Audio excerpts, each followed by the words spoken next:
YouTube যে পরিমাণ টাকা আমাদেরকে দিয়ে থাকে সেটা দিয়ে তোমার স্বপ্ন পূরণ তো দূরের কথা, প্রথম মাসের পেমেন্ট পেতেই 6-7 মাস লেগে যাবে, যেটা দিয়ে ওই কয়েক মাসের মোবাইল রিচার্জের খরচও ঠিক মতো মেনটেন করা যাবে না। তাই তো যারা জিনিয়াস তারা কখনো ইউটিউবের আশায় বসে না থেকে ভালো কন্টেন্ট বানানোর পাশাপাশি স্পন্সরশিপের মাধ্যমে প্রতি মাসে ইউটিউবের থেকেও ডাবল ইনকাম করে ফেলে, যেমনটা আমিও করে থাকি। কিন্তু তুমি যদি ভুলভাল লোকের কাছে স্পন্সরশিপ পাওয়ার জন্য ইমেইলে রিকোয়েস্ট করো অথবা যে কোনো স্পন্সরশিপের মেল দেখেই তাদের সাথে কাজ করতে রাজি হয়ে যাও, তাহলে স্পন্সরশিপের টাকা তোমার পকেটে তো আসবেই না, উল্টো বোনাস হিসাবে ইউটিউব তোমার চ্যানেলকেই ডিলিট করে দিতে পারে অথবা তোমার চ্যানেল হ্যাকও হয়ে যেতে পারে। তাই তুমি যদি তোমার চ্যানেলের সঠিক নিয়মে বেশি বেশি স্পন্সরশিপ করতে চাও, ফেক স্পন্সরশিপ থেকে নিজের চ্যানেলকে সেফ রাখতে চাও, কিছু সিক্রেট কাজে লাগিয়ে যে কোনো চ্যানেলে খুব সহজেই স্পন্সরশিপ আনতে চাও, তাহলে আজকের ভিডিওটি অবশ্যই হাতে সময় ও মনে ধৈর্য নিয়ে দেখতে থাকো। তো স্পন্সরশিপ পাওয়ার আগে আমাদেরকে এটা জানতে হবে যে কি কি কাজ করলে ও কত সাবস্ক্রাইবার বা কত ভিউজ আসলে স্পন্সরশিপ পাওয়া যায়। আসলে স্পন্সরশিপ পাওয়ার জন্য কোনো নির্দিষ্ট ক্রাইটেরিয়া নেই। বহু চ্যানেল আছে যারা মাত্র 5000 সাবস্ক্রাইবারও স্পন্সরশিপ পাচ্ছে,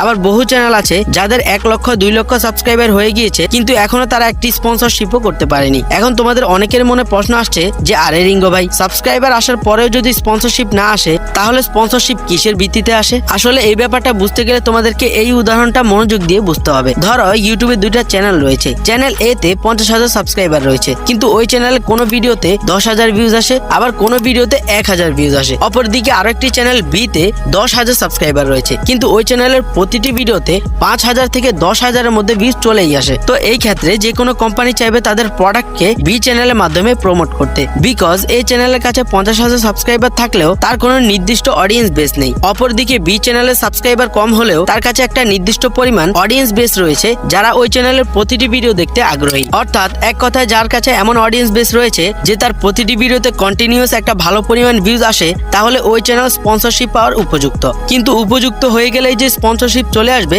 ব্যাপারটা এমন নয়, কারণ প্রথম উদাহরণের মতোই তোমার কাছে যদি একটা ভালো পরিমাণ অডিয়েন্স থেকেও থাকে তাহলেও সেখান থেকে ওই কোম্পানি তোমাকে একটি স্পন্সরশিপ দেওয়ার আগে কয়েকটি বিষয় বিবেচনা করবে। তো এই ব্যাপারটা বুঝতে গেলেও তোমাদেরকে আরেকটা উদাহরণ মনোযোগ দিয়ে বুঝতে হবে। ধরো একটা কোম্পানি, এখানে আমি বারবার কোম্পানি বলতে বোঝাতে চাচ্ছি এজেন্সির কথা, কারণ যারা তাদের প্রোডাক্ট প্রমোশন করবে তাদের হাতে এত সময় থাকে না যে তারা নিজেরা ধরে ধরে ইউটিউবারদের মাধ্যমে তাদের প্রোডাক্টের প্রমোশন করবে। তাই ওই কোম্পানিরা বিভিন্ন এজেন্সিকে তাদের প্রোডাক্টের জন্য নির্দিষ্ট ইউটিউবার বা নির্দিষ্ট প্ল্যাটফর্ম খুঁজে খুঁজে অ্যাড রান করানোর জন্য টাকা দিয়ে থাকে, আর ওই এজেন্সিরাই মূলত আমাদের মতো ইউটিউবারদের খুঁজে খুঁজে স্পন্সরশিপ দিয়ে থাকে। কিন্তু ওই যে বললাম একটা চ্যানেল স্পন্সরশিপের উপযুক্ত হয়ে গেলে যে স্পন্সরশিপ চলে আসবে ব্যাপারটা এমন নয়। সেটার জন্য তারা কয়েকটি বিষয় মাথায় রেখে একটা চ্যানেলকে স্পন্সরশিপ দিয়ে থাকে, যেমন তোমার চ্যানেলে কোন টাইপের সাবস্ক্রাইবার রয়েছে এবং তাদের অনলাইনে কোনো কিছু কেনাকাটার পারচেজিং পাওয়ার কেমন। অর্থাৎ তুমি যদি বিভিন্ন ধরনের কপি পেস্ট ভিডিও তৈরি করো বা এমন কোনো টাইপ